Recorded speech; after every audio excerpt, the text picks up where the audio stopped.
અને દ્વારકા વાળાને જેણે જેણે પુકાર્યો છે ને, દ્રૌપદી એની જ્યારે ભર સભામાં દુશાસન ચીર ખેંચતો હતો અને દ્રૌપદી બધાના શરણે ગઈ. દાદા ભીષ્મ બેઠા હતા, એના શરણે ગઈ. દાદા નીચે જોઈ ગયા.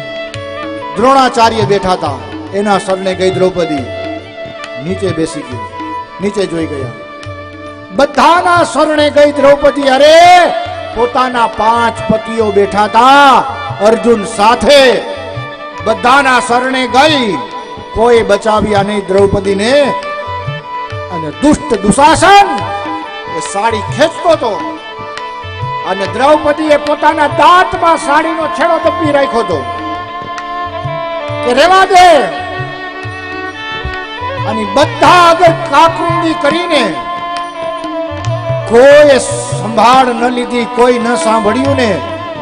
ત્યારે દ્રૌપદી એના મુખમાંથી શબ્દ નીકળ્યો, અબ ન મુજે કોઈ આધારા, એક આધાર ઓ દ્વારિકા વાળા. હવે મને એક તારો આધાર છે દ્વારકા વાળા. લાજ મારી નથી લૂંટાતી, લાજ તારી લૂંટાય છે કાળિયા ઠાકર.